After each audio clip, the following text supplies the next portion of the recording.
अजीज़ दोस्तों नमस्कार। अजीज़ दोस्तों, मुख्तलिफ दोस्तों ने मुझे पूछा है कि इस बार 26/11 के दिन मैंने क्यों कोई एक्टिविटी नहीं की। 26/11 मेरे लिए भी बहुत ही इम्पोर्टेंट दिन है। ये ऐसी एक घटना है कि जिसको ना भूला जा सकता है ना माफ़ किया जा सकता है।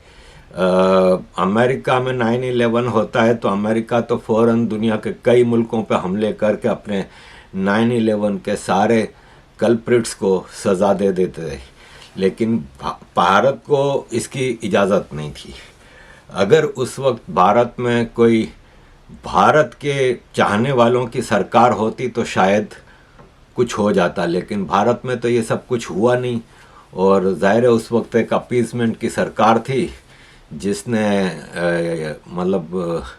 कुछ नहीं किया। और आज जब मोदी सरकार आई है तो इंटरनेशनल इकोसिस्टम इतना एक्टिवली भारत के ख़िलाफ़ खड़ा है कि कुछ करने दिया नहीं जा रहा। पाकिस्तान की बदमाशी अपनी जगह कायम है। मैंने आज से कोई 10-12 साल पहले की बात है, मैंने एक कॉन्फ्रेंस की थी 26/11 वाले दिन, स्पेशली जिनीवा जाके, क्योंकि मैं उस वक्त जिनीवा में बहुत ज़्यादा एक्टिव होता था और जिनीवा की जो ह्यूमन राइट्स डायस्पोरा है वो उनसे काफ़ी अटैच था। तो मैंने वहाँ एक जिनीवा स्कूल ऑफ इकोनॉमिक्स में एक हॉल बुक करा के और एक कॉन्फ्रेंस की थी जहाँ पे दुनिया भर के ह्यूमन राइट्स एक्टिविस्ट और स्टूडेंट्स आए थे। और वहाँ पे मैंने ये एक कॉन्फ्रेंस की थी और हमने फिर यूनाइटेड नेशंस के सामने ब्रोकन चेयर पे एक प्रोटेस्ट भी किया था। छोटे सी मैं आपको अपनी स्पीच का 1.5 मिनट का इस पे मैं दिखाना चाहूँगा। They are in jail. Once the FATF meeting is over, they are also released that we don't have any evidence. India is lying. Now India is lying, America is lying, United Nations is lying, entire world is shouting that the terrorists are coming from Pakistan. The ideology of terrorism comes from Pakistan. Entire world is aware of this. So what is stopping us to bring those people to justice?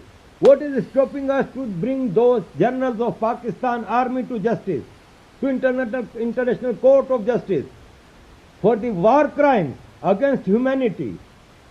Until and unless these people are accounted for, until and unless these people are punished, we cannot stop terrorism. And if we cannot stop terrorism, we cannot leave a better world for our children, for our future generation. To have a peaceful atmosphere in South Asia and beyond, we need to stop Pakistan Army's terrorist activities. And we have to stop it. There is only one way to stop terrorism. Convict terrorists, bring them to justice. Convict terrorists and punish them. If you don't punish them, if you leave them do their activities with impunity, I am sorry to say, we are playing with a danger. There is no boundary of terrorism, I am saying you again. There is no boundary of terrorism. And terrorism will affect everyone globally. We have to stop it, and with strict means we can stop it. Thank you. तो अजीज़ दोस्तों, कोशिश तो मेरी यही होती है। आज से 2-3 साल पहले भी मैंने पाकिस्तान हाई कमीशन पे भी प्रोटेस्ट किया था यहाँ लंदन में, और एक डिस्प्ले ट्रक लेके पूरे उसमें घुमाया था लंदन में, जो आप सब दोस्तों के कंट्रीब्यूशन से हुआ था और आप लोगों ने फाइनेंशियल कंट्रीब्यूशन किया था। यहाँ पे भी काफ़ी दोस्तों ने फिज़िकली आके उस प्रोटेस्ट में शिरकत की थी, लेकिन अब इतनी हिम्मत नहीं होती क्योंकि फाइनेंशियली कंस्ट्रेंट्स बहुत होती हैं। और मैं फिर दोस्तों से कहूँ कि जी मुझे करना है फ़लाँ प्रोग्राम, आप पैसे दो, तो लोग कहते हैं कि यार ये मांगता ही रहता है। तो मैं इस काम में, ह्यूमन राइट्स के काम में मेरा ये लगाव है। मैं इस काम को इतना ज़्यादा आगे बढ़ के करना चाहता हूँ, लेकिन अगेन हर चीज़ में पैसा लगता है। और फिर मैं ये तो नहीं है कि इंडिया पाकिस्तान में रहता हूँ जहाँ पे हर चीज़ सस्ते में हो जाती है। यहाँ लाइफ बहुत महंगी है, तो महंगा काम होता है हर चीज़, तो मैं हर बार आपसे मांग के शर्मिंदा नहीं होना चाहता, इसलिए इस बार मैंने घर में बैठ के 2 आंसू बहा लिए अपने 26/11 के जो वीर गाती थे, ख़ास तौर पे तुकाराम जी के लिए, और गुजर गया एक और दिन। Let's see. अजीज़ दोस्तों, वो अदानी जी के ऊपर जो आरोप लगाया था और उनके नेफ्यू के ऊपर, वो अब ये सिचुएशन आ गई है कि FOPA ब्राइबरी केस में उनका नाम नहीं है। चार्जशीट में इनके पास ना कोई डिटेल्स हैं, ना कोई नाम है, ना सबूत है, और ये है कि साबित हो गया है कि ये एक रेगुलर अटैक है इंटरनेशनल इकोसिस्टम की तरफ से। भारत के प्राइम मिनिस्टर और भारत के जो आइकॉनिक बिजनेसमैन हैं, जो कि देखिए कॉरपोरेट सेक्टर दुनिया के हर मुल्क के लिए ज़रूरी होता है, और कॉरपोरेट सेक्टर से लाखों लोगों को एम्प्लॉयमेंट भी मिलती है। अजीज़ दोस्तों, हैविंग सेड ऑल दिस, मैं आगे आपके सामने क्रिकेट के हवाले से मेरे पास काफ़ी चीज़ें वो रखूँगा। इससे पहले मैं ये मेरे सामने नज़र से गुजरा, जावेद शेख पाकिस्तान का एक एक्टर जिसने भारत की भी कई फिल्मों में काम किया है, उसने अभी एक इंटरव्यू दिया कि मैं ना कभी किसी लड़की से नंबर मांगा, ना फ्लर्ट किया, मजहबी शख्स हूँ, हुकूक अल्लाह और हुकूकुल इबाद का ख्याल रखता हूँ। अजीज़ दोस्तों, इंतहाई झूठा, मक्कार और अय्याश आदमी है ये। इसके इतने ज़्यादा स्कैंडल्स हैं, और स्कैंडल्स नहीं करेक्ट हैं। मैं 1987 में जब सऊदी अरब से वापस आया पाकिस्तान, और फिर 88 में मैं दुबई गया, तो उस 1 साल के दौरान कराची में एक जॉब की थी मैंने। सिटी स्कूल कराची की एक private school, chain of school है, उसमें एक स्कूल में एडमिनिस्ट्रेटर था। तो वहाँ पे मेरे पास एक दिन एक खातून आई और उसने कहा कि मेरा नाम जीनत मंगी है और मैं जावेद शेख की बीवी हूँ। अच्छा, जीनत मंगी को हम जानते थे, लक्स साबुन के ऐड में बहुत मशहूर हुई थी वो। तो उन्होंने कहा कि मैंने जावेद शेख से शादी की। उस वक्त जावेद शेख को कोई भाव नहीं पूछता था, उसको कोई काम नहीं मिलता था, और मैं पाकिस्तान की नंबर 1 मॉडल थी, और हम दोनों में प्यार हो गया और हमने शादी की। और फिर जावेद शेख मेरे ज़रिए सीढ़ी चढ़ता गया और पाकिस्तान के ड्रामा और फिल्मों का एक्टर बन गया। फिर इसने सलमा आगा, जो कि निकाह फिल्म में आई थी, उनके साथ शादी कर ली, और मेरे 2 बच्चे हैं जो जावेद शेख से, उनको, जिसमें से एक आजकल पाकिस्तान टीवी में रेगुलरली काम करता है, उनके पैसे नहीं दे रहा, और वो दोनों आपके स्कूल में पढ़ते हैं, मेरी बेटी और बेटा। और मुझे आपसे एक सर्टिफिकेट चाहिए कि आप, मतलब हमने फ़ीस जमा नहीं कराई ताकि मैं कोर्ट में जावेद शेख से क्लेम कर सकूं कि वो बच्चों के पैसे नहीं दे रहा। मैंने बना के सर्टिफिकेट दे दिया उनको, और फिर जावेद शेख का केस स्कैंडल चला। इस नीली एक्ट्रेस है, पाकिस्तान की एक नीली एक्ट्रेस थी, उस ज़माने में काफ़ी टॉप पे थी, उसके साथ। और जावेद शेख के बारे में हम ज़ाहिर कराची में रहते हैं, कराची से में रहते थे, कराची से हमेशा अटैच रहे हैं, चाहे दुनिया में कहीं भी रहे हों, इसकी खबरें मिलती रहती हैं। एनीवेज दोस्तों, पाकिस्तान जिम्बाब्वे से खेला और पहला मैच हार गया, और पाकिस्तान इस साल 2024 में 13 T20 मैच हार चुका है। सिर्फ Indonesia, Oman, Maldives, Mongolia, Myanmar, Namibia, Nepal, ये सब मैचेस इतने हारे हैं। सिर्फ एक पाकिस्तान जो मेन टीम है वो इस स्टेज पे आ चुका है। अजीज दोस्तों, पीसीबी ने श्रीलंका ए का पाकिस्तान का जब दौरा था, उसमें एक ही मैच के बाद वो श्रीलंका वालों ने कहा कि भाई तुम्हारे मुल्क के हालात इतने अच्छे हैं नहीं, तो हम यहाँ पे नहीं खेल सकते। तो इसलिए वो टूर जो है वो कैंसिल कर दिया गया और श्रीलंका ए की टीम वापस चली गई। जब एक श्रीलंका जो कि साउथ एशिया की एक टीम है, वो साउथ एशिया यानी पाकिस्तान में उसकी भी ए टीम अगर नहीं खेल सकती, तो कैसे आप चैंपियंस ट्रॉफी कराने का ख्वाब देखते हैं पाकिस्तान में। पाकिस्तान में चैम्पियंस ट्रॉफी कराने का मतलब ये है कि आप हज़ारों खिलाड़ियों या सैकड़ों खिलाड़ियों को जो पूरी दुनिया के मुख्तलिफ मुल्कों के आएंगे उनकी जानों को खतरे में डालें, और ख़ास तौर पे भारत के प्लेयर्स।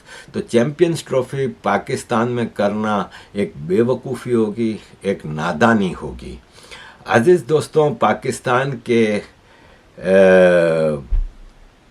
एक और अय्याश क्रिकेटर शोएब मलिक, सानिया मिर्ज़ा से शादी की और फिर पाकिस्तान की एक एक्ट्रेस से शादी की। इस दौरान भी स्कैंडल इसके चलते रहे दोनों शादियों के दौरान। एक नंबर का अय्याश। एक दिन मैं बेल्जियम में अपने एक दोस्त के घर पे बैठा था, तो मैं रोज़ उस पंजाबी दोस्त के, सियालकोट से था वो, उसके घर पे जाता था शाम के वक्त। हम 1-2 घंटा कुछ दोस्त जमा होते थे, बात करते थे। तो एक दिन मैं गया तो एक शख्स उस वहाँ बैठा था जिसको मैं नहीं जानता था। तो मेरे उस दोस्त ने इंट्रोडक्शन कराया कि आरिफ भाई ये शोएब मलिक का बहनोई है। और फिर बातों बातों में उस बहनोई ने दारू चल रही थी महफिल में, तो जब बहुत ज़्यादा दारू पी ली उसने, तो वो बड़ी बड़ी बातें करने लगा कि मैं शोएब मलिक का फ्रंटमैन हूँ मैच फिक्सिंग में, और वो पाकिस्तान के सबसे बड़े मैच फिक्सर्स में से एक था। वो शोएब मलिक का बहनोई था। और उसी दौरान एक मैच हुआ था T20, उसमें शोएब मलिक कैप्टन था, और शोएब मलिक की टीम को आखिरी ओवर में 48 रन डिफेंड करने थे। यानी सामने वाली टीम को आखिरी ओवर में 48 रन बनाने थे, और शोएब मलिक की टीम वो मैच हार गई। कभी आपने सुना है कि 48 रन एक ओवर में, वो भी आखिरी ओवर में, और वो शोएब मलिक की टीम के खिलाफ? तो ऐसे ऐसे मैच फिक्सर हैं। शोएब मलिक वो कह रहे हैं कि मैं अपने बेटे को हाफिज़ कुरान बनाना चाह रहा हूँ। ये हाफिज़ कुरान बनाने का है ना, ये एक ठप्पा है। जो पाकिस्तान में कैरेक्टर सर्टिफिकेट नहीं होता, वो एक कैरेक्टर सर्टिफिकेट है कि मुल्ला हो जाओ, हाफिज़ कुरान हो जाओ, आपकी मतलब शान ही अलग होगी। जैसे कि मैं पहले आपको बता चुका हूँ कि मेरे छोटा भाई है, एक ही भाई, वो बेल्जियम आया था, और बेल्जियम में कुछ अरसा रह के फिर वो उसने कहा मेरे को यहाँ पे मज़ा नहीं आती, मैं वापस जा रहा हूँ, तो वो चला गया। तो जब वो वापस गया तो इसके 2 साल बाद मैं पाकिस्तान गया, तो मैंने देखा इतनी लंबी दाढ़ी इसकी। पता चला तबलीगी जमात ज्वाइन कर ली है, पगड़ी बांधता है, लंबी दाढ़ी, और तबलीगों पे जाता है 40 दिन की और 11 दिन की और पता नहीं क्या क्या। तो मेरे मौसियाँ हैं, 6 मौसी थीं, अब तो पता नहीं कितनी ज़िंदा हैं। तो कभी कभी नानी के घर पे हम जमा होते थे। उस वक्त मेरी नानी का भी इंतकाल हो चुका था। तो फिर ये है कि कभी किसी मौसी के घर, किसी मामा के घर जमा होते थे, तो वहाँ पे मेरी मौसियाँ मेरे पीछे पड़ गईं कि देख तेरे भाई के चेहरे पे नूर है, और तू क्यों शरीफ आदमी नहीं बन जाता। मैं तो हमेशा से गुंडा मवाली इनकी नज़रों में रहा हूँ, और अब तो काफिर और गद्दार और क्या क्या। तो ये एक सर्टिफिकेट होता है हालांकि मेरा भाई कमीनों का कमीना, हरामियों में से हरामी। अपने माँ और बाप दोनों पे इसने हाथ उठाए हैं, मारता था इनको, कभी इनकी केयर नहीं की, और वो मौलवी बन के कैरेक्टर सर्टिफिकेट मिल जाता है। जैसे मेरी एक मौसी ने एक दिन मुझे कहा कि आमिर लियाकत के चेहरे पे कितना नूर है। और मैंने कहा मौसी यार छोड़ो, मेरा पार्टी का आदमी है, MQM का, मैं अच्छी तरह जानता हूँ कि इससे बड़ा हरामी कोई नहीं है। और कई चीज़ें हैं आमिर लियाकत के हवाले से मैं पहले वीडियो में बता चुका हूँ। तो ये कैरेक्टर सर्टिफिकेट है कि हाफिज़ कुरान बन जाओ, मुल्ला बन जाओ, आपको कैरेक्टर सर्टिफिकेट मिल जाएगा, चाहे आप कितने भी गलत काम करो। अजीज़ दोस्तों, IPL पे मैं आऊँगा। बांग्लादेश का कोई खिलाड़ी इस बार नीलामी में नहीं खरीदा गया। उस पर यह कहा जा रहा है कि पहले पाकिस्तान ने 9/11 किया, इसलिए फिर 26/11 किया, इसलिए फिर पाकिस्तान के खिलाड़ियों को क्रिकेट टीम में नहीं लिया गया और IPL में। और अब बांग्लादेश में हिंदुओं पे जो अत्याचार हो रहा है उसकी वजह से नहीं लिया गया। मैं समझता हूँ ये मैं भी एक रीज़न होगा, लेकिन बांग्लादेश के पास तो अब कोई क्वालिटी प्लेयर है ही नहीं। भाई कौन सा प्लेयर आप IPL में लेंगे? शकीब, मुस्तफिज़, ये सब अब बूढ़े हो गए हैं, इन लोगों में अब वो दमखम रहा नहीं। बांग्लादेश इस वक्त लोएस्ट पॉइंट पे चली गई है। तो वजह कुछ भी हो, मैं नहीं समझता कि ये इस वजह से इनको नहीं ले गया, इनके पास क्वालिटी नहीं है। वरना अल्लाह गज़म फर 6 करोड़ में नूर, 10 करोड़ में अफ़गानी प्लेयर जा रहे हैं, तो बांग्लादेश के पास क्वालिटी होती तो शायद। अजीज़ दोस्तों, नितेश राणा को नहीं रिटेन नहीं किया कलकत्ता ने, तो उनकी बीवी ने एक ट्वीट की कि loyalty is very expensive, not everyone can afford it, कि वफादारी बहुत महंगी होती है, सब अफोर्ड नहीं कर सकता। ये कलकत्ता वालों को कह रही थी वो। तो देखें, ये आईपीएल है, पैसों का गेम है, लॉयल्टी काय की। मुझे ये बताएं कि एक मुंबई में पैदा होने वाला शाहरुख खान, दिल्ली में पैदा होने वाला शाहरुख खान, मुंबई की फिल्म इंडस्ट्री पर राज करता हुआ मुंबई में रहने वाला कलकत्ता की टीम खरीदता है। और कलकत्ता की टीम में कौन सा बंगाली कैप्टन आज तक रहा है, या कौन सा बंगाली प्लेयर मुझे बता दें, एक दो के अलावा। तो हर टीम का ये हाल होता है। जो वहाँ पे सिटीज़ का सिर्फ नाम है, इट इज़ ए बिजनेस, इसमें लॉयल्टी कहाँ से आ गई भाई। नितेश राणा को जैसे अब ये श्रेयस अय्यर है, जो कि मुझे जहर लगता है। श्रेयस अय्यर ने, कलकत्ता ने उसको रिटेन करने की कोशिश की, उसने अपनी कीमत बहुत ज़्यादा मांगी, कलकत्ता ने कहा इतने तो हम नहीं दे सकते। तो लॉयल्टी कहाँ से आ गई? लॉयल्टी वॉयल्टी कुछ नहीं होती, ये सब पैसों का खेल है। और अजीज़ दोस्तों, आखिरी में मैं ललित मोदी, जो कि आईपीएल के शुरू के दिनों में बॉस हुआ करते थे, उनके इंटरव्यू की आजकल बहुत चर्चा है। उन्होंने कई बातें की, जैसे उन्होंने कहा कि शाहरुख खान मुंबई की टीम खरीदना चाहते थे तो वो अंबाली ले उड़े, फिर शाहरुख खान मंगलोर की टीम लेना चाहते थे, वो मालिया ले उड़े, फिर वो दिल्ली की टीम लेना चाहते थे, वो जिंदल ले गए। तो अब आखिरी में उनके पास कलकत्ता ही रह गई थी, तो वो उन्होंने कलकत्ता ले ली। उन्होंने जो कई बातें की ना, उसमें शशि थरूर के ऊपर उनके आरोप बहुत ख़तरनाक थे।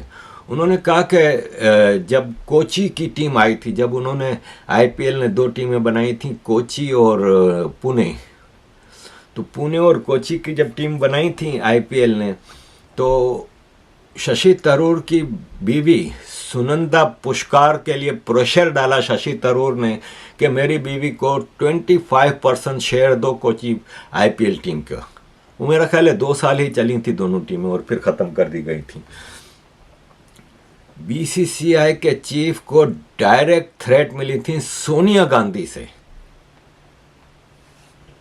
कि ये आपने शशि थरूर की बीवी को 25%, सुनंदा थरूर हैं शायद उनकी बीवी का नाम, 25% शेयर देना है कोची टीम का। और भी उन्होंने कई चीज़ें बताई जो कि बड़ी ख़तरनाक चीज़ें हैं। लेकिन उस वक्त सोनिया गांधी मलका या आलिया थी भारत की और उनका राज चलता था। मेरी विनती है राहुल गांधी जी से कि वो अदानी गिरफ्तार, ये गिरफ्तार, वो गिरफ्तार बयान देते रहते हैं, वो बातें करते हैं, इतनी मोदी जी के खिलाफ बातें करते हैं, एंटी इंडिया इकोसिस्टम को सपोर्ट करते हैं। वो अब ज़रा कहें ना कि मेरी माँ को भी गिरफ्तार करो, क्योंकि मेरी माँ तो चोरों के साथ थी। और शशि थरूर क्यों खामोश बैठे हैं? ज़रा अपनी गाड़ी सी इंग्लिश में ज़रा बताएं कि क्या हकीकत है और ललित मोदी को झूठा साबित करें। वैसे कोई मैं ललित मोदी का फ़ैन नहीं हूँ, क्योंकि एक भगोड़ा है, वो भी चोर है और वो भी भारत से लूट मार करके भागा है और वांटेड है भारत में। लेकिन बातें तो उसने ओपनली की हैं, उसको डिनाई कर सकता है तो कोई करे। तो अजीज़ दोस्तों, ये आज की मेरी कथा थी जो आपके सामने रखी है, मोस्टली क्रिकेट के हवाले से। थैंक यू वेरी मच अजीज़ दोस्तों for all your support. Kindly keep supporting.